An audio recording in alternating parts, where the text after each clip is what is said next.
Bon, donc je vous remercie. Nous en avons donc terminé avec notre ordre du jour statutaire. Maintenant, nous allons passer à la seconde partie de notre matinée. Je vais demander à nos invités de me rejoindre sur scène en les personnes. Donc, bien sûr, je vais demander à Madame la préfète de venir nous rejoindre, mais aussi en les personnes de nos invités, donc Monsieur André Viard, Monsieur Bertrand Alliot, Charles Stepanov et Richard Surterre pour nos intervenants. Et donc, je rappelle Madame la préfète, bien sûr, et nos élus présents à nous rejoindre également, ainsi que alors, Madame Monique Lubin, Monsieur Éric Kérouche, Monsieur Fabien Lenné, Monsieur Boris Vallot, s'il est là, je ne sais pas, je ne l'ai pas vu arriver, Boris. Il est là? Monsieur Jean-François Broquer, Monsieur Éric Sargiacomo et bien sûr Paul Carrère. Tu me passes le relais? Bon. Mais bonjour à toutes et à tous aujourd'hui à cette Assemblée Générale de la Fédération. Alors vous avez vu, cette année on essaye d'innover un petit peu, on essaye de bousculer un petit peu les codes de cette Assemblée avec une nouvelle présentation, mais aussi des intervenants qui dénotent un petit peu, on n'a pas l'habitude de voir dans les Assemblées Générales de chasseurs. Mais je crois que c'est important d'essayer d'avoir un regard extérieur sur notre activité. On le voit, on est attaqué fortement, on subit de multiples attaques d'un petit peu de pas mal de parts de la société. Et ce serait une erreur, je crois, de se retrancher sur nous-mêmes pour pas essayer d'ouvrir nos horizons. Donc ce matin, on a convié 4 invités. Donc ils ont été déjà présentés, André Viard, Bertrand Alliot, Charles Stepanov et Richard Surterre. Donc je les présenterai quand ils interviendront. Donc on va commencer par le local de l'étape. Je crois que c'est comme ça qu'on va débuter avec André. Donc André, écrivain, ancien matador, conférencier. Oui, tu peux t'avancer là ou rester là, comme tu préfères au micro, voilà. Donc André, c'est vrai qu'il est extrêmement actif sur ses domaines de compétences, et quand on a pu échanger sur ses activités, en fait on s'est rendu compte que quand même on a énormément de points communs dans les attaques qui nous sont faites aux uns et aux autres. Et peut-être que même eux, c'est encore plus ancien, ça remonte encore plus loin sur les difficultés. Donc on trouvait intéressant de pouvoir entendre ce qu'a été l'action du rapport au taureau au travers des âges jusqu'à certaines attaques beaucoup plus récentes, comme par exemple une proposition de loi où il a fallu une mobilisation exemplaire. Donc si tu veux, c'est moi qui te passe les diapos. Oui. Et on t'écoute. Bonjour à tous et merci pour cette invitation, Président, qui me fait énormément plaisir parce que Chasseurs Aficionados, c'est une communauté très, très unie et il y a beaucoup d'aficionados que je reconnais ici parmi les chasseurs. Et ce n'est pas anormal parce que, oui, nous avons des combats communs parce que nous sommes une même famille, mais surtout, ce que vous ne savez peut-être pas, c'est qu'à l'origine, ce qui est aujourd'hui la corrida était une chasse depuis 1 600 000 ans. 1 600 000 ans que l'homme affronte l'ancêtre du taureau actuel pour se nourrir, tout simplement, avec des techniques diverses, très primaires à l'origine, des silex taillés, et puis beaucoup plus perfectionnées par la suite, en forme de battue, à pied d'abord, à cheval après, avec des chiens. La chasse à courre actuelle, c'est exactement ce que pendant des millénaires, toutes les civilisations ont pratiqué. En France, la première trace documentée par l'archéologie de chasse au taureau date de 400 000 ans, à Nice, sur le gisement de Terra Amata, un camp de chasse, Homo erectus, même pas encore néandertal, qui a attrapé un auroch, l'a découpé, l'a fait cuire. On a les ossements, on a les outils et on a le reste du feu, qui est un des premiers feux d'ailleurs de l'humanité, feu domestiqué. Et puis surtout, alors l'auroch s'est étendu, vous le voyez, sur tous ces territoires, Et sur tous ces territoires, des tauromachie ont existé, sous forme de chasse d'abord, alimentaire uniquement, et ensuite, avec le temps, à partir du néolithique, ces chasses se sont ritualisées. Ce qui peut être considéré comme un tournant est la fin du Paléolithique, une peinture qui se trouve pas très loin de Lascaux, dans une grotte moins visitée qui s'appelle Villars, et sur laquelle vous voyez la première tauromachie ayant existé dans le monde. C'est une chasse, vous avez un homme à droite, les bras levés, les jambes un peu fléchies, une arme à la main, et un taureau qui charge, vous voyez la tête, les cornes, la queue relevée, ce qui est un symptôme de bravoure dans la corrida moderne. Elle a 23 000 ans. Il y a 23 000 ans, un chasseur s'est mis devant un taureau. Pourquoi? Peut-être qu'il a été surpris, parce que le but, ce n'était pas de se mettre en danger, ou peut-être voulait-il tout simplement montrer à ses amis qu'il était plus courageux que les autres et que lui, au lieu de tuer l'animal en traître, il le faisait à la loyale face à lui. C'est la première tauromachie, 23 000 ans. Après, un autre tournant fondamental dans notre histoire se déroule beaucoup plus à l'est, dans ce qui est aujourd'hui la Turquie orientale, sur le site de Göbekli Tepe, il y a 12 000 ans, le premier temple de l'humanité. Au centre de ce temple, l'homme est représenté par un monolithe gigantesque, et tout autour, sur tous les piliers, on voit des animaux, dont le roc. On peut voir dans cette représentation l'origine du paradigme anthropocentriste, c'est-à-dire l'homme conçoit la nature comme un tout dont il est le centre. Il est le centre et les autres espèces sont faites pour être exploitées par lui. C'est exactement aujourd'hui l'inverse qu'on veut nous expliquer. Toutes les espèces se valent et un ver de terre a les mêmes droits qu'un humain. Hassan Liourfa, juste à côté, 2000 ans après, l'image n'est pas très bonne, et c'est un soubassement qui a été dégagé il y a 2 ans à peine. Vous voyez un énorme taureau avec un homme face à lui. C'est exactement la même scène pratiquement que Villars, 13 000 ans auparavant. Puis, le néolithique va apparaître. Le néolithique, c'est la transition entre la société des chasseurs-cueilleurs et celle des agriculteurs-éleveurs, qui est la nôtre, même si l'industrialisation a rajouté une couche.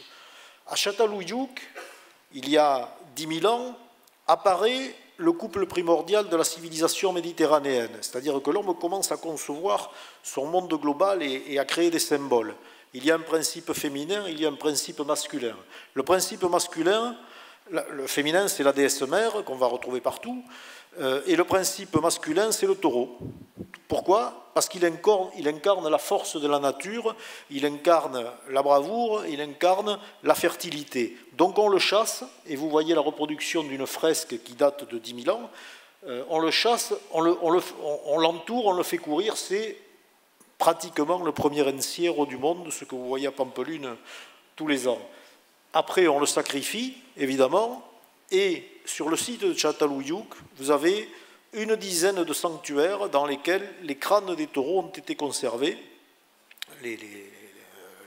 L'os, pas la corne, parce que la corne se détruit, la kératine ne résiste pas. Et donc, on peut penser qu'il y avait une forme de culte rendu au taureau. Et ce culte va se généraliser dans toutes les civilisations antiques, à tel point que le premier mythe écrit de l'humanité, 5000 ans, c'est pas rien, raconte l'histoire de Gilgamesh, roi d'Uruk, à qui les dieux, pour le punir de sa toute-puissance, envoient le taureau céleste pour le détruire. Ben, c'est lui qui va tuer le taureau céleste, et évidemment, comme dans Astérix, ça va se terminer par un banquet, en se riant des dieux qui ont voulu réduire l'homme à une quantité négligeable. Ce mythe de Gilgamesh va donner naissance à toutes sortes de légendes, Melkar. Chez les Grecs, ce sera Hercule, qui est le descendant de Gilgamesh, qui va combattre le taureau lui aussi. Chez les Celtes, ce sera Smertrios. Enfin, ce culte du chasseur, du roi chasseur qui combat le taureau, est universel.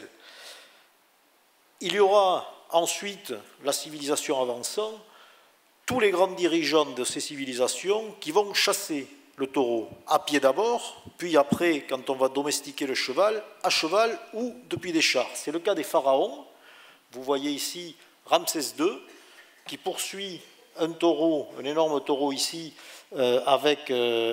monté sur son char, et vous voyez tout en haut un taureau qu'il a tué, et déjà un autre en bas aussi, et en bas vous avez la quadrilla, un peu comme dans une arène, qui est là au cas où il faudrait aller aider le pharaon. Ces chasses-là vont se produire également dans tout l'Orient, en Assyrie notamment, où nous avons beaucoup de vestiges au British Museum, à Londres, où on voit les rois assyriens combattre le taureau soit à pied à la lance, soit du haut de leur char à l'épée, soit encore à pied à la lance. Tout ceci, c'est évidemment bien avant notre ère. Et puis, le grand tournant, la naissance de la civilisation européenne, c'est-à-dire nous, parce que à ces époques-là, nous, ici, nous sommes dans les marais. Il n'y a pas de grande cathédrale, il n'y a pas de grande pyramide. Nous sommes un peu au bout du bout de la civilisation. Elle n'est pas encore arrivée. La Crète, qui est le berceau de la civilisation européenne, et qui va être en fait formée par les Étéocrétois, qui sont un ensemble de peuples qui vont venir de toutes les civilisations que je vous ai montrées précédemment. Et en Crète, va se constituer, en tout cas c'est là que nous avons les traces les plus fidèles, une véritable religion autour du taureau. On retrouve le couple primordial avec la déesse Courotrophe, qui est la mère nourricière de l'enfant, et l'enfant est en même temps identifié comme son fils époux et représenté par un taureau. Que fait-on de ce taureau? On le combat au travers de tauromachie traditionnelles. C'est la course landaise, ou la pega portugaise, c'est-à-dire on le saute, vous le voyez ici sur la célèbre fresque de Knossos, qui date de 1750 avant notre ère, mais 2000 ans avant, on le fait déjà, et nous avons des poteries qui le représentent. Et ensuite, le taureau est sacrifié. On mange sa chair, on boit son sang, et on verse son sang dans la terre pour fertiliser les cultures. Vous avez la trace de la première Eucharistie de l'humanité qui est parfaitement détaillée, c'est-à-dire que le christianisme qui viendra 2000 ans ou 2500 ans après a repris des codes qui existaient déjà en remplaçant le taureau par l'agneau. Après, à la même époque, en France, sur le mont Bégaud, une région qui a été durement touchée il y a 3-4 ans par des pluies torrentielles, vous vous en souvenez, dans la vallée, la région de Tende, un culte au taureau a été célébré de 3300 avant notre ère jusqu'à 1750 avant notre ère. Comment le sait-on? Parce qu'il y a 40 000 gravures sur les pentes du mont Bégaud qui le montrent, notamment celle-ci, où vous avez la même scène qu'à Villars ou qu'à Göbekli Tepe, c'est-à-dire un homme face au taureau qui lève les bras, on dirait un écarteur, face au taureau qui est stylisé. Là aussi, ce culte comporte une forme d'eucharistie. On tue le taureau parce qu'il incarne le dieu de l'orage et de la pluie, et on le tue, on le sacrifie à la déesse mère pour que la pluie irrigue les champs et permette évidemment l'abondance des cultures. Les autres civilisations vont se succéder, les Celtes évidemment, dont nous sommes en grande partie les descendants, puisqu'ils font partie des cavaliers indo-européens qui ont conquis tous ces territoires. Le héros par excellence des Celtes, c'est le digne descendant de Gilgamesh et d'Hercule, il s'appelle Smertrios, lui il tue 3 taureaux célestes à la fois, comme quoi il était plus important que ses prédécesseurs. Et puis, les Grecs, qui sont la base de notre civilisation gréco-latine, vont perfectionner tout ça avec un degré de raison supérieur. Ils ne croient pas à la magie, ils ne croient pas beaucoup aux religions, ils sont plutôt philosophes. Et ils vont adapter les tauromachie antérieures pour en faire ce qu'on appelle la taurocatapsia, l'acrobatie avec le taureau. À cheval, ils poursuivent le taureau, ils le renversent, ils le sacrifient évidemment à Poséidon pour l'abondance de tout leur peuple. C'est Platon qui nous le raconte, donc on peut le citer, c'est une source assez fiable. Et puis après cette ritualisation des chasses, il va y avoir une sécularisation des jeux. Rome, 6 siècles, 7 siècles selon les historiens. Pendant tout ce laps de temps, Rome va concentrer dans ses plus de 200 amphithéâtres toutes les tauromachie qui ont existé dans les civilisations précédentes. On va voir toute la gamme des sauts que font les écarteurs aujourd'hui. Il y a des mosaïques qui le montrent, notamment en Tunisie. Et puis, on va voir, ça paraît incroyable, la première vraie estocade que l'on puisse comparer à celle d'aujourd'hui. C'est-à-dire, on ne tue plus le taureau à la lance par derrière ou à la sauvette en courant. Regardez, ce bestiaire se met face au taureau, il se protège derrière on ne sait pas trop quoi, et il met l'épée dans le haut du garrot, comme le fait en matador aujourd'hui. À côté, vous avez une lampe à huile qui montre un saut du taureau avec la perche, mais nous avons aussi le saut périlleux, nous avons le saut de l'ange, mais comme je n'avais que 15 minutes, Régis il m'a dit on va enlever des images parce que sinon ça fait trop. Voilà.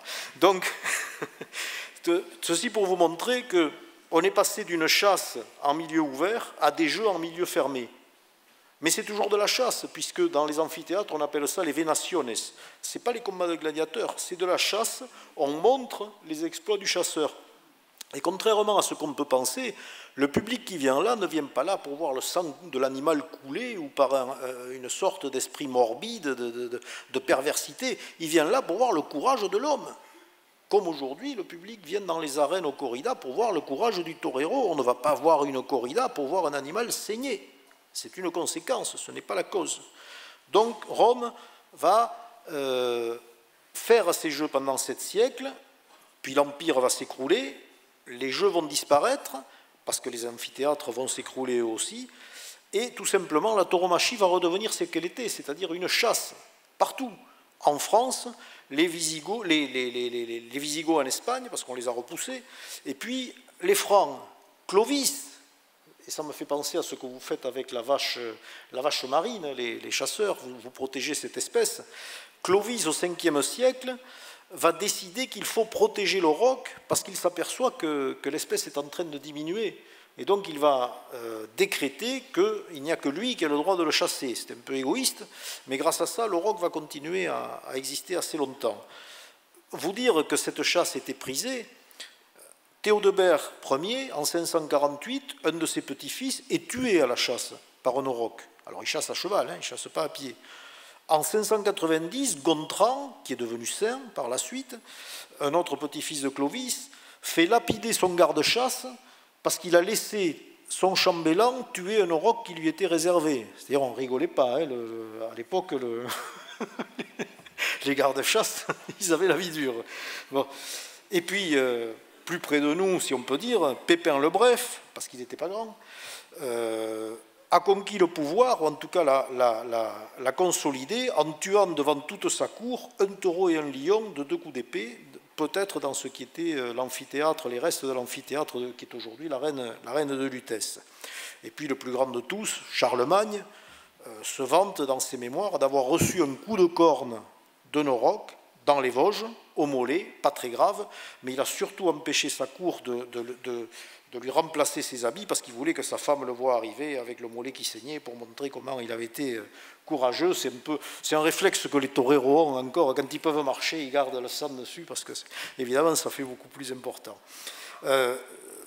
Charlemagne a beaucoup chassé l'auroch dans les Vosges, où il était encore là, et puis surtout, quand il ne pouvait pas s'éloigner de sa capitale à Aix-la-Chapelle, il avait ce que l'on appelait un breuil, c'est-à-dire une chasse fermée, dans laquelle on lui gardait des bisons, le bison est un cousin proche de l'auroch, et des aurochs, et il chassait en permanence.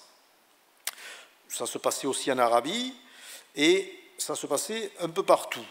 Pendant la Reconquête, ces chasses vont être amenées, vous avez plusieurs images, auprès des remparts, parce que à quoi bon démontrer qu'on est le plus fort et que donc on mérite d'être le roi si personne ne le voit? Le pouvoir doit se justifier en montrant ses muscles. Et donc, les seigneurs de l'époque ont dit il faut que le peuple voie pourquoi c'est moi qui commande et pas lui. Et donc, les chasses se sont rapprochées des villes. On les a faites sous les remparts, comme à Benavente, et ici, on les a faites à Rome, sur la place Saint-Pierre. César Borgia a tué des taureaux. Il y avait des corridas, tout simplement parce que son père, le pape, était de Valence, et il était aficionado, et donc il organisait des corridas. En bas à gauche, c'est César Borgia qui tue des taureaux. Vous voyez que c'est une chasse. Les chiens, les hommes à pied, les hommes à chevaux, il n'y a pas de protocole, c'est un peu tout le monde en même temps. En haut à droite, Charles Quint, empereur romain germanique, qui lui aussi chasse le taureau, c'est à Valladolid. Et puis en bas, les Fatimides, les ennemis morts de l'époque de la Reconquête, qui eux aussi chassent le taureau sur leur terre d'Orient. Malheureusement, et ici vous avez une évocation de ces chasses qui a été faite en France. Alors on ne sait pas trop à quoi ça correspond, mais vous voyez bien l'esprit de cette chasse à courre, c'est-à-dire en pleine nature, le taureau, l'homme à pied avec une lance, les cavaliers aussi, les chiens. Bon, voilà, c'est ça la tauromachie à cette époque-là. Et puis le bon temps a fini. Dès que le christianisme était apparu, les venaciones romaines avaient été condamnées, pas pour protéger les animaux, pas pour protéger les bestiaires qui se mettaient devant les taureaux et se faisaient tuer, mais tout simplement parce que ce spectacle était considéré comme détournant les gens de la vraie foi. Donc l'Église avait un petit ressentiment.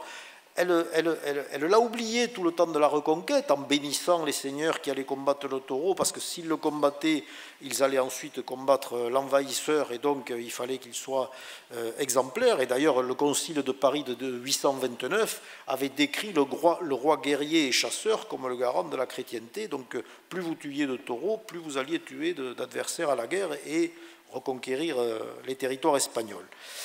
Mais au XVIe siècle, la menace est écartée. Enfin, la menace, c'est les Turcs maintenant, mais ils sont loin.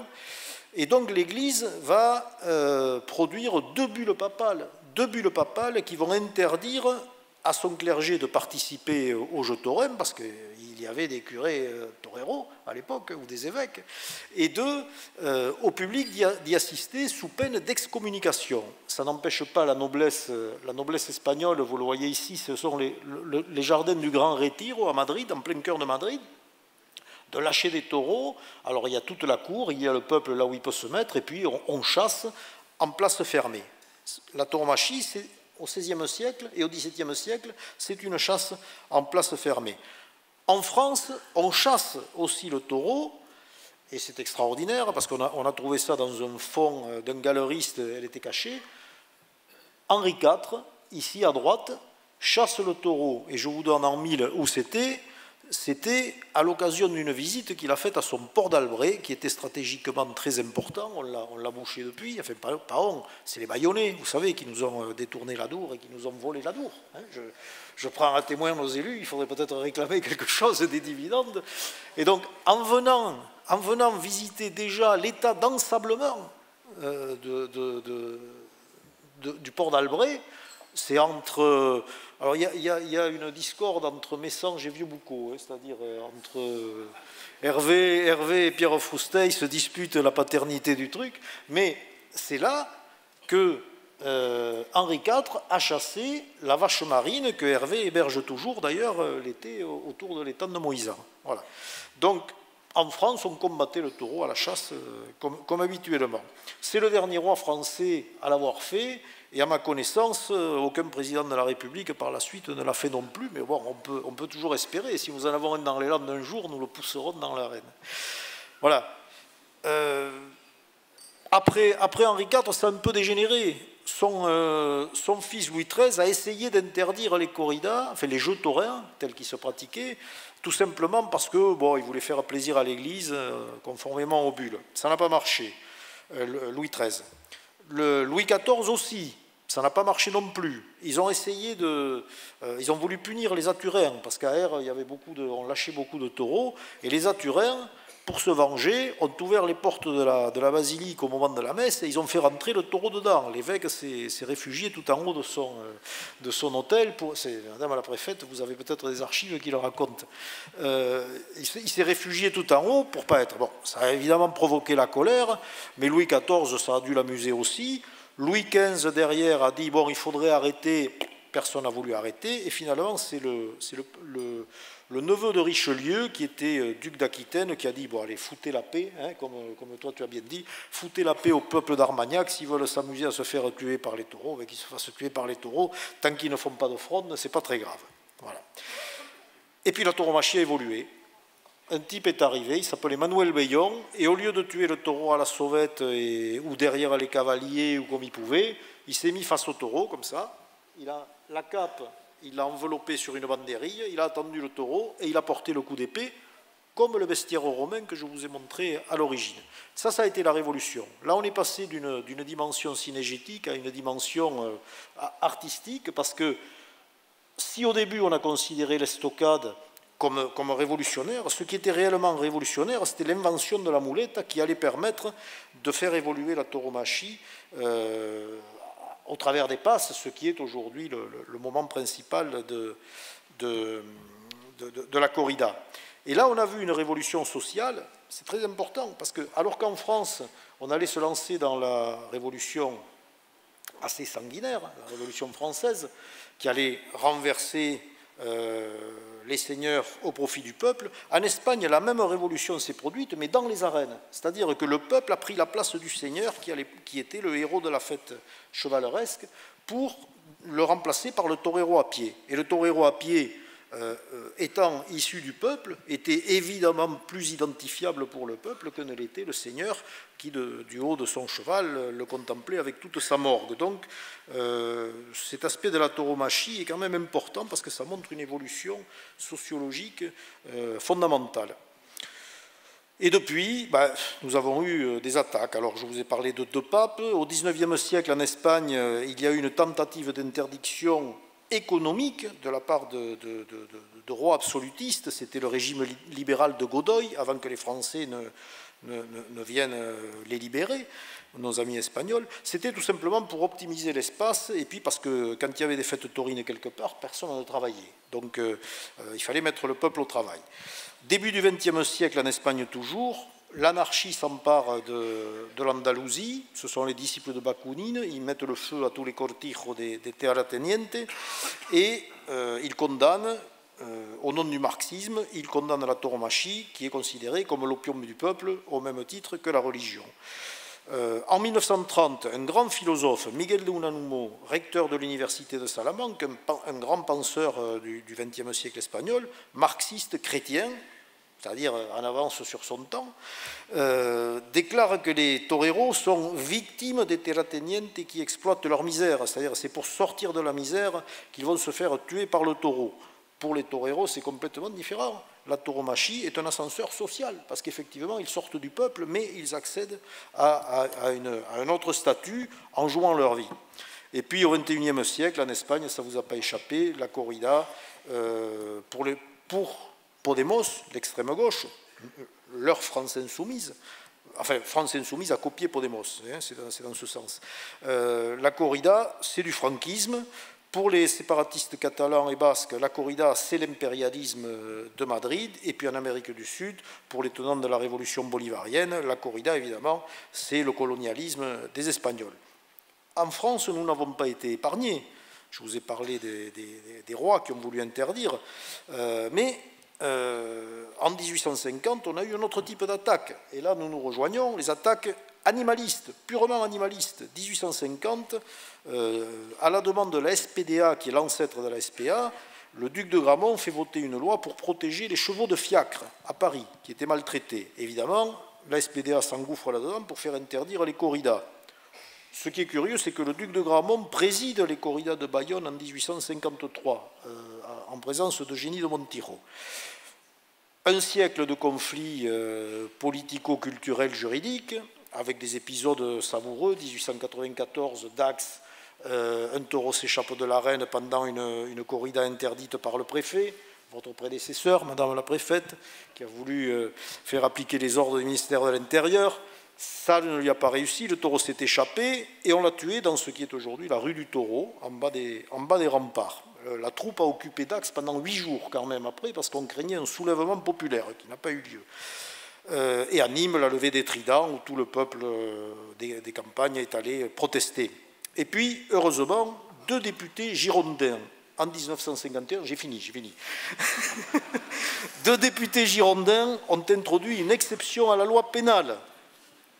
Et en 1961, ce sont 2 députés landais, alors il faut toujours les saluer, Max Morat et Jean-Marie Comenet, qui ont renforcé l'exception culturelle lors d'une autre discussion au Parlement. Depuis 60 années de procédure victorieuse, pour nous, avec une jurisprudence définitive confirmée par la Cour de cassation le 6 décembre 2022 en chambre criminelle. C'est-à-dire que la corrida est légale dans le cadre de la loi actuelle. Alors évidemment, vous avez vu Caron qui est sorti avec sa nuée de moustiques derrière, et les filles et les verts, évidemment. Enfin, on n'est pas là pour dire du mal des gens, quoique.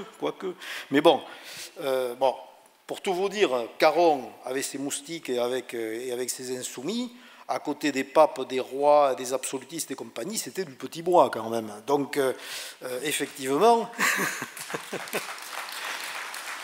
l'attaque était grave parce que depuis 60 ans, on n'avait pas mis en cause l'existence de la corrida au Parlement, mais grâce à l'implication de nos députés, enfin d'ici et des autres départements, grâce au message que nous avons réussi à faire passer directement au cabinet de la présidence de la République, bon, cette attaque a volé en éclats. Mais pour les mêmes raisons pour lesquelles nous avons gagné, nous pouvons perdre la prochaine fois, parce que dans un contexte politique assez instable, on peut servir de variable d'ajustement. J'ai terminé. Ce qui nous a amené à envisager une autre méthode pour défendre la corrida, c'est-à-dire à chercher la voie constitutionnelle qui ferait que. Et cette voie existe, et les juristes qui sont là la connaissent sans doute, et puis les parlementaires qui l'ont votée en 2021, une loi organique du 19 avril, si je me souviens bien, portée par Jacqueline Gouraud, qui est aujourd'hui au Conseil constitutionnel. Cette loi organique accorde des compétences élargies aux collectivités pour réglementer de manière différente de la loi dans les domaines qui leur sont spécifiques. Bon. En explorant cette voie-là, avec des constitutionnalistes, nous avons vu qu'il y a la possibilité pour les collectivités taurines que sont les villes taurines de réglementer la façon dont se déroulent les corridas. Et cette réglementation bénéficie d'un chapeau constitutionnel. C'est-à-dire qu'on peut espérer que dans l'avenir, une attaque contre la corrida par une loi ordinaire se heurterait à cette défense constitutionnelle. Évidemment, le mot de la fin, André. Le combat que nous menons est exactement le même que le vôtre, et je pense que, comme l'a dit Jean-Luc, nous le remporterons. Merci André. Tu as été conforme à ce que tu m'avais dit, tu m'avais parlé de hors-taxe, donc c'est bon.